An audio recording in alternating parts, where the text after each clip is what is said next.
Bismillahirrahmanirrahim. Assalamualaikum warahmatullahi wabarakatuh.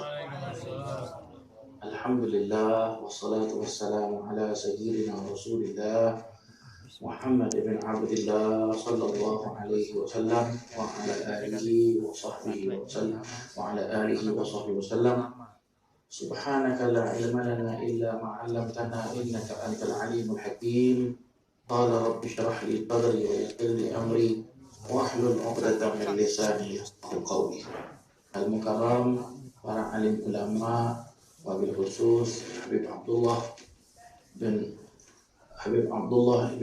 Hadratil Marhum Sayyidil Walid Al-Habib Abbas bin Muhammad bin Ali As-Segaf, Al-Mukarram akhina fillah Habibana Hamid Al-Qadri, Al-Mukarram, para habaib yang lain, mohon ampun dan ribuan maaf tidak dapat kami menyebut namanya satu persatu, tetapi tidak mengurangi penghormatan dan takzim kami kepada para habaib dan juga Al-Mukarram kepada semua jemaah-jemaah negara kami Singapura, dan mungkin ada juga jemaah-jemaah yang menyaksikan pengajian ini secara live streaming melalui YouTube channel Majelis Rasulullah Singapura, yang dari Malaysia, yang dari negara jiran Indonesia dan juga sebagainya.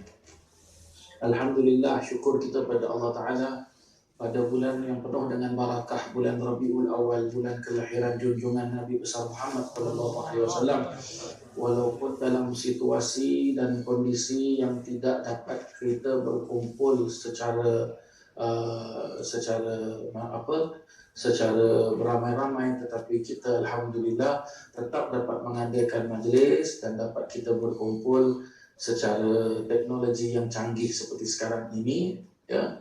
Kalau dulu mungkin tidak ada pertemuan seperti ini, tetapi alhamdulillah dengan ada teknologi yang canggih dapat kita bertemu, ya, walaupun kita tidak dapat berkumpul bersama-sama. Dan mudah-mudahan perkumpulan ini diridai oleh Allah Subhanahu wa Ta'ala dan diturunkan sakinah, diturunkan ketenangan, kedamaian, ya, di dalam majlis yang penuh dengan barakah ini. Amin, Allahumma amin.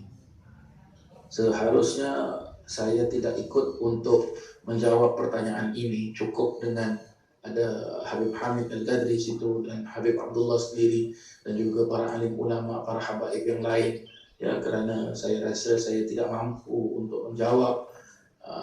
Terus terang saya mengatakan kami ini tidaklah ada apa-apa, ya, berbandingkan dengan antum yang mempunyai dua jalur yang besar, ya, yang kami hanya menumpang saja, ya, menumpang saja kami ini, yaitu dua jalur yang besar. Dari segi sanad keilmuan sudah pasti, dan lebih tepat lagi dari segi nasab itu sudah pasti, sudah darahnya Rasulullah mengalir di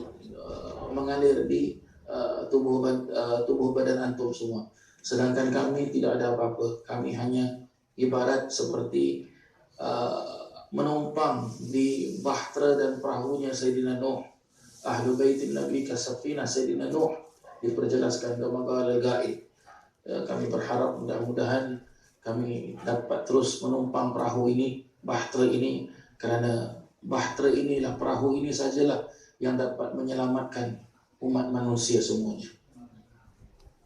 Tetapi kami akan cuba untuk menjawab soalan yang dilontarkan, ya, di dalam ayat Al-Quran yang telah dibacakan tadi, di dalam surah Al-Ahzab yang diperjelaskan sebahagian besar dari para alim ulama. Ayat ini diturunkan ke atas baginda Nabi SAW pada bulan Sya'ban, kerana terdapat di dalam beberapa keterangan diperjelaskan Rajab syahrullah wa Sya'ban syahri wa Ramadan syahru ummati. Rajab itu bulan Allah, wa Sya'ban syahr, dan Sya'ban itu bulan aku, kata Nabi SAW, dan Ramadan bulan umatku.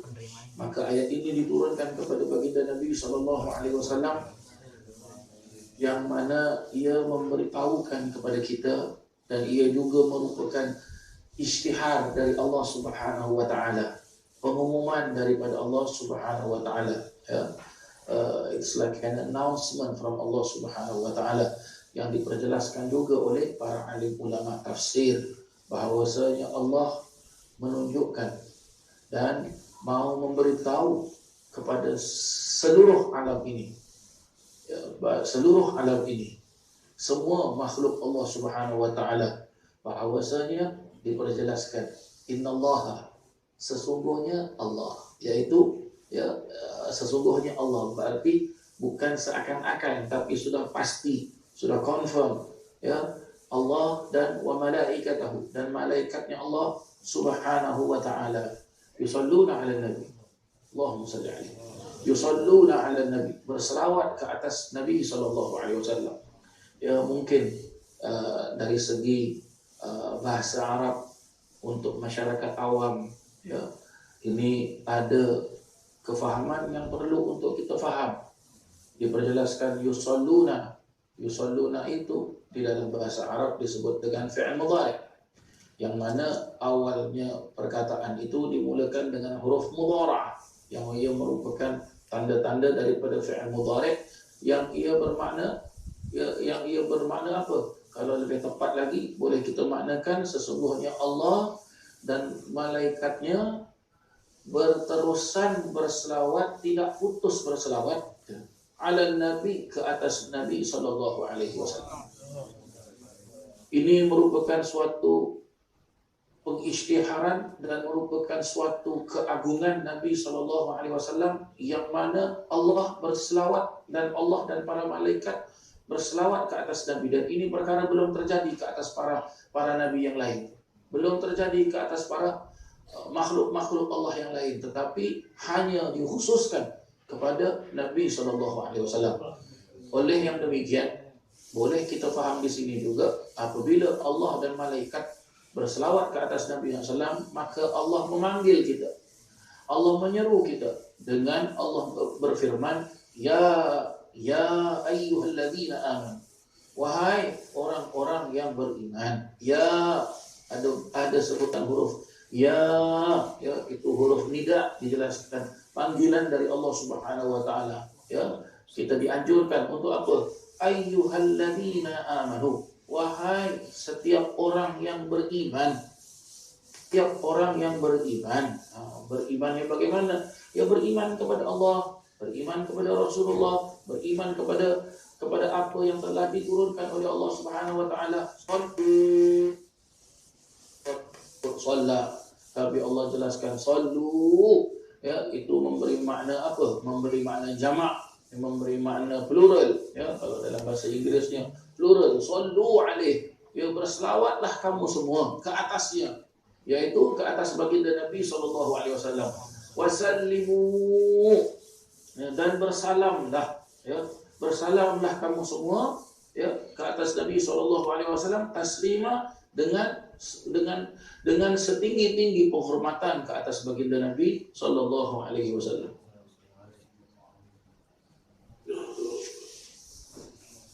Dengan setinggi-tinggi penghormatan ke atas baginda Nabi sallallahu alaihi wasallam. Maka sebab itulah kita dianjurkan untuk berselawat ke atas Nabi sallallahu alaihi wasallam, bukan hanya ke atas Nabi, tetapi selawat ke atas keluarga Nabi sallallahu alaihi wasallam, dan juga berselawat ke atas siapa? Ke atas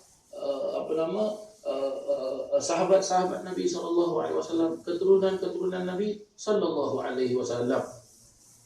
Dan diperjelaskan juga bahawasanya para alim ulama memperjelaskan berkenaan tentang berselawat ke atas Nabi sallallahu alaihi wasallam. Hendaklah kita berselawat dengan apa? Dengan kita berselawat dengan cara yang betul. Jangan kita selawat dengan cara yang tidak betul. Bagaimana cara selawat dengan yang betul? Cara selawat dengan yang betul adalah bersungguh-sungguh kita berselawat ke atas Nabi sallallahu alaihi wasallam. Bersungguh-sungguh kita berselawat ke atas Nabi sallallahu alaihi wasallam. Umpamanya kita memperjelaskan Allahumma salli ala Muhammadin wa ala ali Muhammadin wa ashabihi wa azwajihi wa dzurriyyatihi wa atba'ihi. Wa atba'ihi, yaitu kita berselawat ke atas Nabi sallallahu alaihi wasallam dan keluarga Nabi sallallahu alaihi wasallam dan sahabat-sahabat Nabi sallallahu alaihi wasallam, istri-istri Nabi sallallahu alaihi wasallam, zuriat Nabi SAW dan atba'ihi dan pengikut Nabi Muhammad SAW. Kerana ia merupakan suatu apa?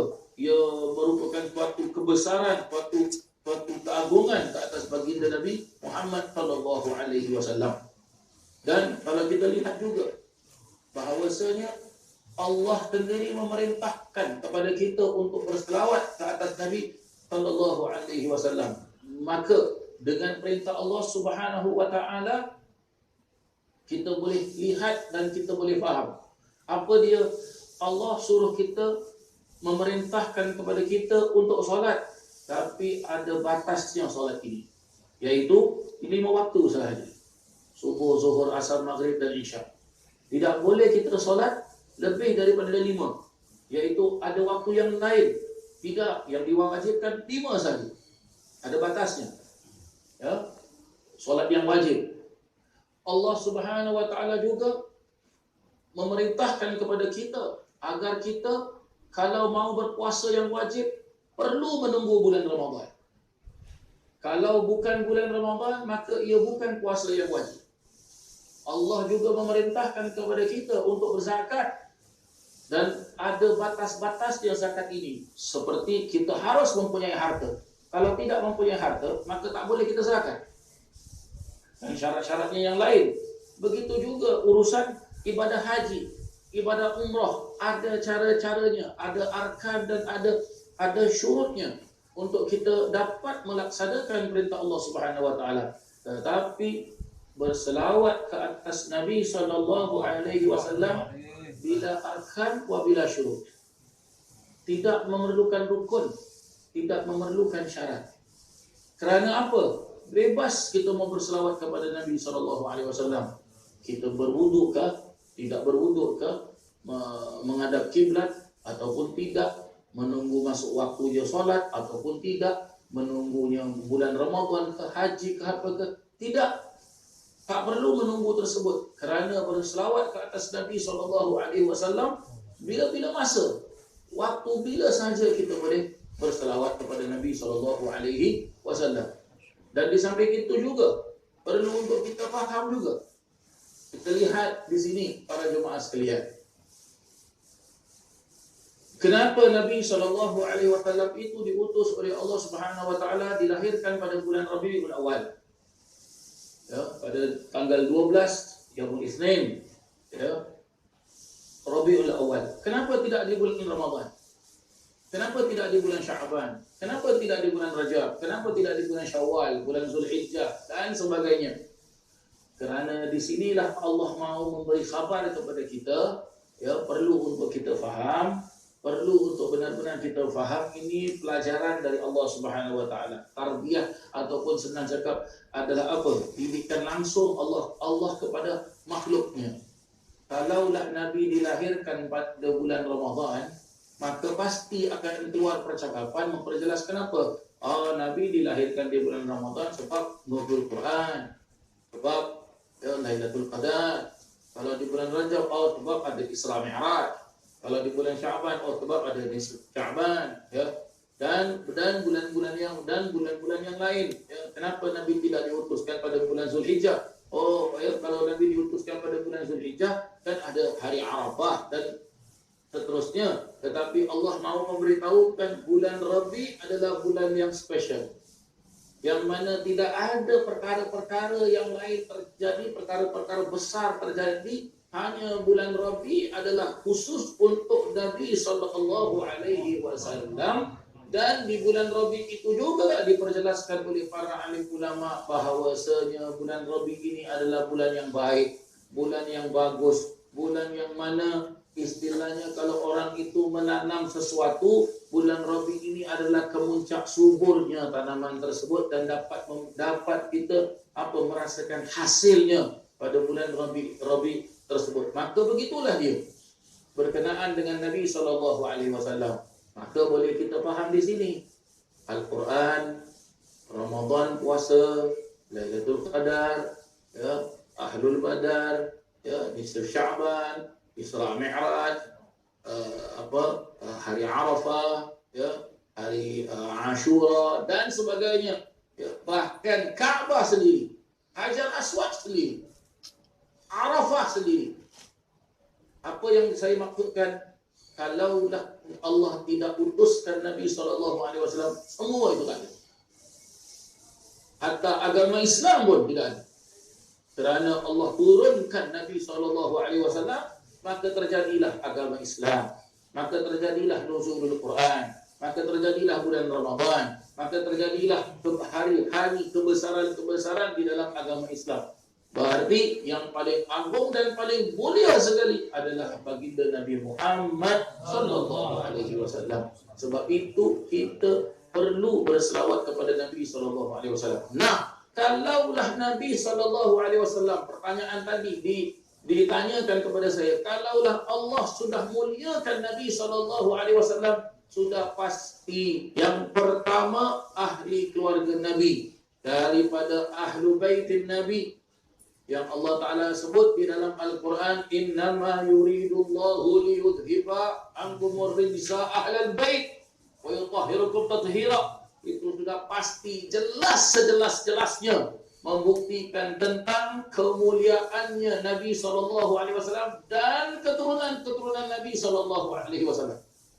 Keturunan Nabi SAW dari jalur dua cucu Nabi, syababain ahlil jannah, yaitu Sayyidina Hasan dan Sayyidina Husain radhiyallahu anhuma, dan lebih masyhur lagi daripada jalur keturunannya Sayyidina Ahmad bin Isa al-Muhajir radhiyallahu anhu.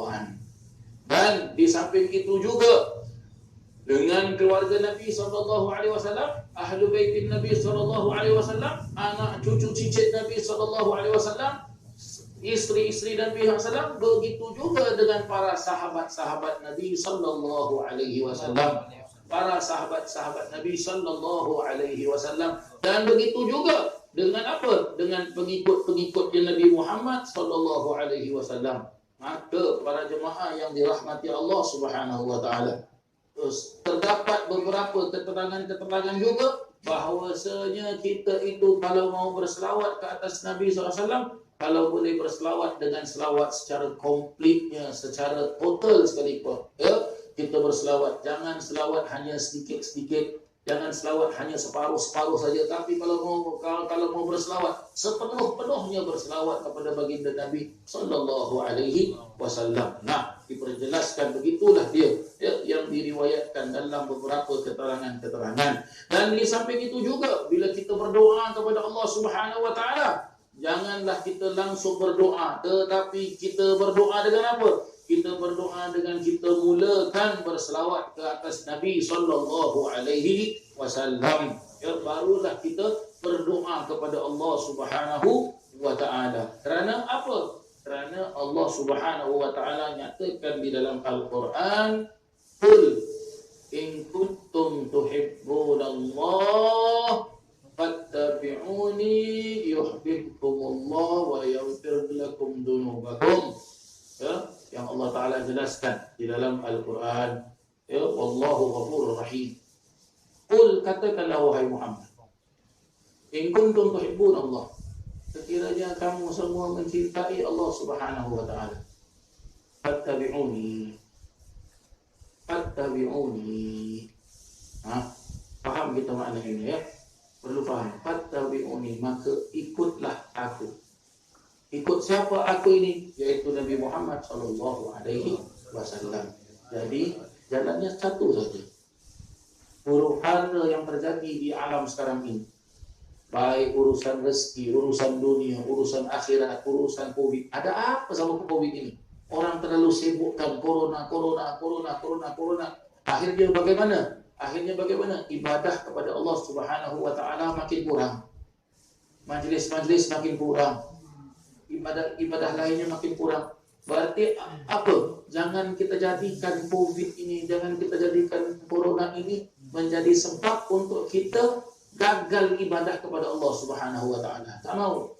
Ya Covid, corona, apa kita mau buat sudah. Ya ulahnya manusia itu sudah jangan kita fikirkan. Disuruh kita vaksin, ya vaksin. Disuruh kita keluar pakai mask, ikut protokol kesehatan dan sebagainya. Tapi ibadah pada Allah Ta'ala jangan dikurangkan, perlu digiatkan lagi, perlu tambah semangat lagi. Ya. Nah, insya Allah kita ikut protokol yang betul, prosedur yang betul, dan kita bergiat ibadah pada Allah Subhanahu wa Ta'ala. Insya Allah kita dilindungi oleh Allah Subhanahu wa Ta'ala dengan berkat Nabi Muhammad sallallahu alaihi wasallam.